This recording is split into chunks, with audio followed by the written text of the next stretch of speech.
Welcome to your channel study Y. इस चैनल में हम डिस्कस कर रहे थे एक अलजेब्रा की सीरीज। उस अलजेब्रा की सीरीज में अब हम कंटिन्यू करते हुए आज का सेशन बनाते हैं। तो आज के सेशन में हम डिस्कस करेंगे आगे की कुछ कंसेप्ट्स और कुछ नए क्वेश्चंस, जिनको हम आपको बताएंगे बिल्कुल शॉर्ट ट्रिक के साथ। वो शॉर्ट ट्रिक आपके पेपर में बहुत ज़्यादा यूज होने वाली है और उन शॉर्ट ट्रिक के जरिए ही आप अपने पेपर को क्रैक करेंगे। तो discussing with question number 1। Question number 1 में हमसे क्या पूछा गया है और क्या दिया गया है। क्वेश्चन नंबर 1 में हमें दिया गया है क्या, x प्लस 1/x की वैल्यू हमें दी गई है 2। x प्लस 1/x की वैल्यू हमें क्या दी गई है 2, और हमसे क्या पूछा गया है x की पावर 64 प्लस 1/x की पावर 121। अब बहुत सारे बच्चे क्या होगा, वो इस पावर को देख के कंफ्यूज हो जाएंगे कि अब क्या करें, ये इतनी बड़ी बड़ी पावर है। पहले अगर क्यूब हो या स्क्वायर हो तो उसके लिए तो हमने मेथड बताए हैं, लेकिन पावर अगर इतनी बड़ी हो x की पावर 64 या x की पावर 121 तो कैसे सॉल्व करें। तो इसका तरीका मैं बताता हूं अब आपको। ये क्वेश्चन सबसे सिंपल क्वेश्चन है, one of the simplest question है। कैसे, आप ये सोचो कि ये 2 कैसे बना होगा। भाई दो टर्म्स का सम 2 बन रहा है, तो दो टर्म्स का सम 2 कैसे बन सकता है, 1 प्लस 1 करके तो 2 बन सकता है ना, 1 प्लस 1 करके तो 2 बन सकता है ना। तो अगर आप x की वैल्यू 1 लेट कर लो, क्या कर ली 1 लेट, तो यहाँ पे भी 1 आ जाएगा, तो 1 प्लस 1 क्या बन जाएगा 2। तो यहाँ पे जब हमने x की वैल्यू 1 लेट कर ली तो यहाँ पे पुट कर दो, तो 1 प्लस 1/1 की पावर 64 हो या 121 हो, कोई फर्क थोड़ी पड़ता है। आंसर क्या रहेगा, ऐसा कैसे ही 2। तो जितने भी क्वेश्चन हो, मैं क्या कहना चाह रहा हूं इस क्वेश्चन से कि जितने भी क्वेश्चन हो जिसमें x प्लस 1/x की वैल्यू आपको 2 दे रखी हो और उसके बाद आपसे क्वेश्चन में कुछ भी पूछ ले, कुछ भी का मतलब कुछ भी का मतलब यहाँ 5001 प्लस 1/8002 कुछ भी पूछ ले, आंसर क्या रहेगा 2 का 2 ही रहेगा हर एक क्वेश्चन में, ठीक है ना। अगर x प्लस 1/x की वैल्यू 2 दे दी और यहाँ x की वैल्यू फिर कुछ भी दे दे या कुछ भी पूछ ले, आपका आंसर हमेशा क्या रहेगा 2 ही रहेगा। क्यों रहेगा वो मैंने बता दिया, क्योंकि ये 2 कैसे आया होगा, 1 प्लस 1 करके 2 आया होगा। तो x की वैल्यू अगर आप लेट कर लेते हो 1, x की वैल्यू अगर आप लेट कर लेते हो 1, तो 1 प्लस 1 क्या आ जाएगा 2। तो ऐसे ही यहाँ पे हम x की वैल्यू 1 रखो, 1 की पावर कुछ भी चढ़ा दो, क्या रहेगा 1 ही तो रहेगा, क्या रहेगा 1 ही तो रहेगा। तो आंसर क्या आएगा 2। तो ये क्वेश्चन इंपॉर्टेंट भी है, पेपर में बहुत बार आता है क्वेश्चन, लेकिन बच्चों को अगर ट्रिक ना पता हो इस क्वेश्चन की जो मैंने अभी बताई, तो क्वेश्चन में देख के छोड़ देंगे, स्किप कर देंगे इस क्वेश्चन को। तो ट्रिक का थोड़ा ध्यान रखना, x प्लस 1/x की वैल्यू अगर 2 है तो x की पावर कुछ भी हो, आंसर 2 ही रहेगा। तो चलो चलते हैं क्वेश्चन नंबर 2 पे, होएंगे क्वेश्चन नंबर 2। क्वेश्चन नंबर 2 में हमें क्या दिया गया है, x की वैल्यू दे दी गई है। क्या दे दी गई है, x की वैल्यू क्या दी है 6 प्लस √6, ठीक है ना। आगे बढ़ो, क्वेश्चन वैल्यू निकालनी है हमें किसकी, रूट के अंदर x माइनस 1 प्लस 1/रूट के अंदर x माइनस 1। यहाँ दोनों वैल्यू सेम है, ठीक है ना। ये ऊपर है रूट के अंदर x माइनस 1 और प्लस में 1/रूट के अंदर x माइनस 1 की हमें वैल्यू निकालनी है। तो अब सिंपल है, पहली वैल्यू निकाल के देखो, क्या x माइनस 1 रूट के अंदर, तो क्या निकलेगी 5 प्लस 2√6, ये तो निकलेगी, क्योंकि 6 में से 1 घटाओगे तो 5 ही तो बचेगा, ठीक है ना। ये निकल गई। अब मैंने ऐसे क्वेश्चन पहले भी करवाए हैं, जब भी ऐसी कोई वैल्यू बन रही हो जिसके ऊपर भी रूट लग रहा हो, तो मतलब इसके अंदर कंप्लीटिंग द स्क्वायर लगेगा, कंप्लीटिंग द स्क्वायर मेथड लगेगा। समझ में आ गई, कंप्लीटिंग द स्क्वायर मेथड लगेगा। तो कंप्लीटिंग द स्क्वायर कैसे करेंगे भाई, स्क्वायर का आपको कंप्लीट करना पता ही है, a प्लस बी का होल स्क्वायर क्या होता है, a square plus B square plus 2ab। यही बात पकड़नी है आपको, क्या पकड़ना है 2ab, क्या पकड़ना है 2ab। तो ये क्या वैल्यू है, ये 2ab है आपका। अब ये 2ab है तो 2 तो हटा दो, क्योंकि वो तो आइडेंटिटी में भी है। ए और बी की मल्टीप्लीकेशन √6 है, ए और बी की मल्टीप्लीकेशन √6 है। तो √6 को ऐसे कैसे तोड़े कि प्लस करके 5 आ जाए, प्लस करके 5 आ जाए और मल्टीप्लाई करके 6। तो कैसे तोड़ेंगे? √3 और √2, √3 और √2। √3 का अगर स्क्वायर करो तो 3, √2 का स्क्वायर करो तो 2, दोनों को प्लस करो तो 5, दोनों को मल्टीप्लाई करो तो √6। तो क्या आ गया ये? तो इसका हमारा स्क्वायर रूट अगर हम कंप्लीट करेंगे तो √3 + √2 का होल स्क्वायर, ये तो कंप्लीट होगी इसकी वैल्यू। और आगे का रूट था तो ये वाला रूट इस वाले रूट से कट जाएगा। कट गया नहीं कट गया? तो आपकी वैल्यू क्या आई? √x-1 की वैल्यू आई √3 + √2। क्या? √3 + √2। ये तो वैल्यू आई, ये वैल्यू आ गई। अब आपकी वैल्यू आ गई किसकी? √x-1 की वैल्यू आ गई। तो √x-1 की वैल्यू आ गई। अब आपको चाहिए 1/√x-1। तो 1/√x-1 कैसे निकालोगे? इसके कॉन्जुगेट से ऊपर नीचे मल्टीप्लाई कर दोगे। पहले क्या लिखो? पहले हमने ले गए नीचे से, अब इसके कॉन्जुगेट से ऊपर नीचे मल्टीप्लाई करोगे तो यही तो बनेगा, ये तो बनेगा, ये तो बनेगा ना। तो ये बनेगा कंप्लीटिंग, ये आपका बन गया आइडेंटिटी। तो √3 - √2 अपॉन 3 - 2 क्या होता है? 1। अब मैं एक और शॉर्ट तरीका बताऊं इसका। जब भी ऐसा कोई हो, जैसे कि आपका दोनों के संख्याओं के ऊपर रूट लगा हुआ है और आपको इसका ही रेसिप्रोकल निकालना हो, मतलब आपको ये दे रखा है और इसका 1 में करके निकालना है, तो इसका एक प्रोसेस होता है। क्या प्रोसेस होता है? क्या प्रोसेस होता है?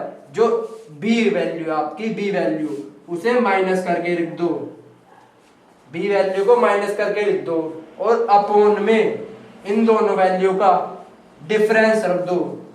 क्या रख दो? डिफरेंस। वही आंसर आएगा किसका? इसके रेसिप्रोकल का। अगर आपको वैल्यू दे रखी है √x-1 और इसकी वैल्यू आ रही है √3 + √2, आपको 1/√x-1 की वैल्यू निकालनी है, तो कॉन्जुगेट से मल्टीप्लाई करने के बजाय आप ऐसे भी कर सकते हो। कैसे बताओ?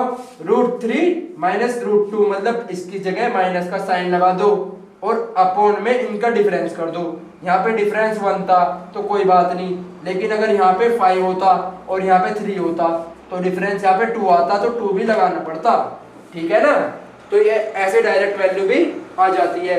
अब आपकी इसकी वैल्यू भी आ गई और दूसरे वाली टर्म की वैल्यू भी आ गई, फर्स्ट टर्म की वैल्यू भी आ गई, सेकंड टर्म की वैल्यू भी आ गई। तो दोनों को प्लस कर दो, दोनों को प्लस करो तो ये कट गया। बचेगा क्या आंसर? 2√3। क्या बचेगा answer? 2√3।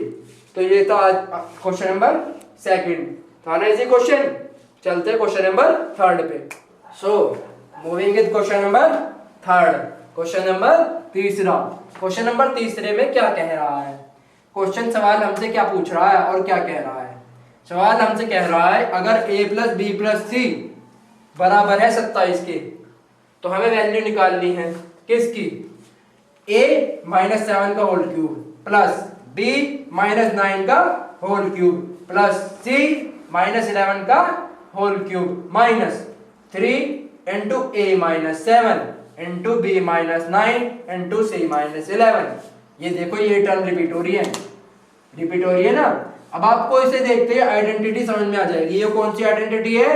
a³ + b³ + c³ - 3abc। इसकी मैंने आपको 2-3 आइडेंटिटी बताई हुई है, लेकिन एक और इंपॉर्टेंट बात मैंने इसमें बताई हुई है कि आइडेंटिटी लगाने से पहले, इस वाले क्वेश्चन में आइडेंटिटी लगाने से पहले सबसे पहले क्या चेक करना है कि अगर a + b + c की वैल्यू 0 के बराबर है। किसकी वैल्यू बताओ सब? a की वैल्यू + b की वैल्यू + c की वैल्यू अगर 0 के बराबर आ जाती है तो इसकी वैल्यू भी, यानी a³ की वैल्यू, b³ की वैल्यू, c³ की वैल्यू प्लस 3abc की वैल्यू भी 0 के बराबर ही होगी। मतलब यहाँ पे आइडेंटिटी लिखने की कोई जरूरत ही नहीं है, मतलब आइडेंटिटी लिखने की कोई जरूरत ही नहीं है। तो सबसे पहले ये चेक करो करो चेक। अब चेक करा आपने तो यहाँ पे आपकी ए और बी और सी की वैल्यू क्या है? ए की वैल्यू a-7, बी की वैल्यू b-9 प्लस सी की वैल्यू c-11। ये तो है, इन्हें इक्वल टू में 0 के है ही। ये कैसे इक्वल टू में 0 के है या नहीं है तो चेक कर रहे हो तो हम।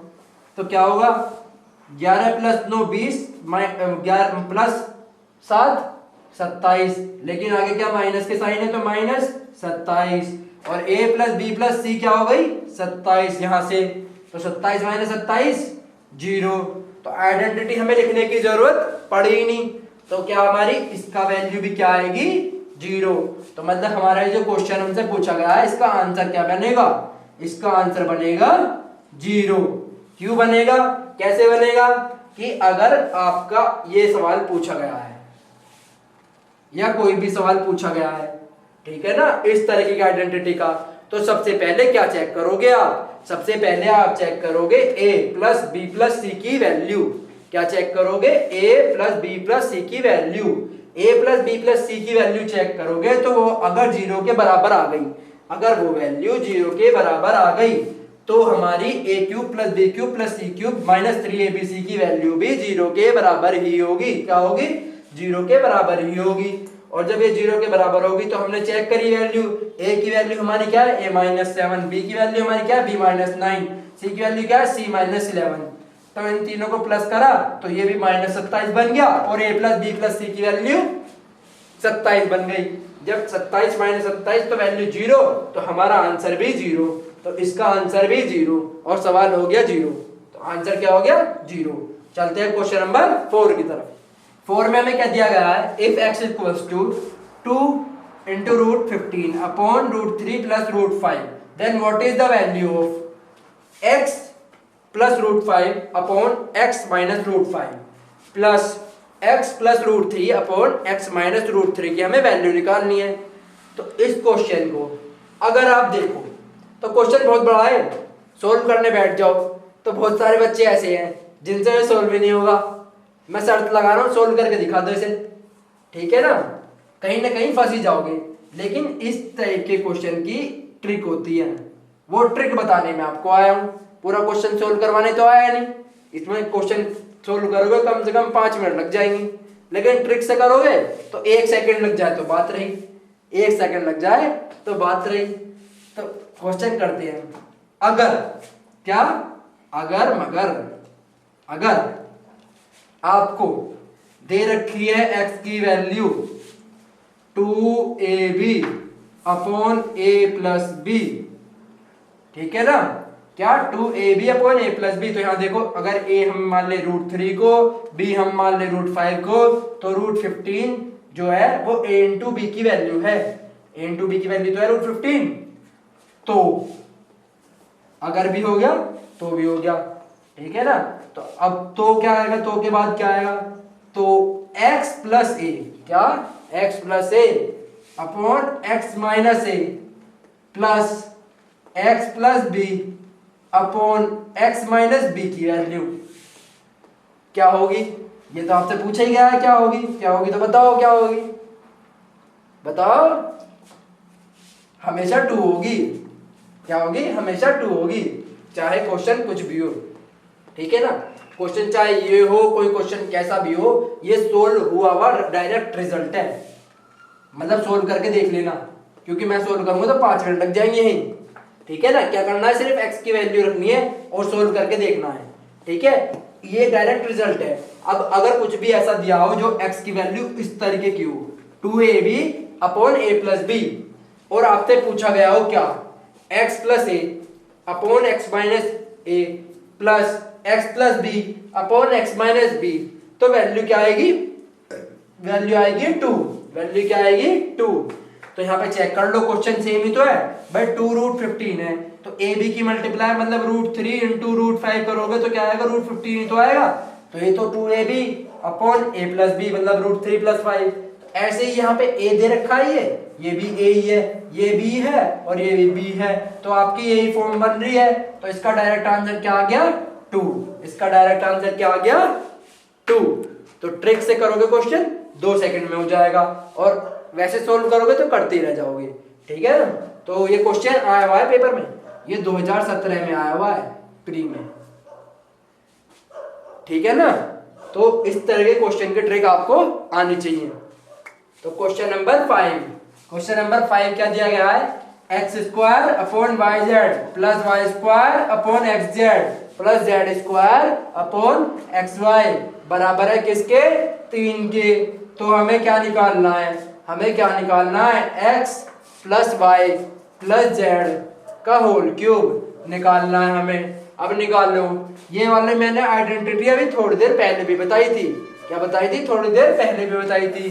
कैसे बताई थी, देखो अगर ध्यान से देखो तो इसका एलसीएम क्या आ जाएगा, इसका एलसीएम क्या आ जाएगा, एक्स वाई जेड आ गया ना।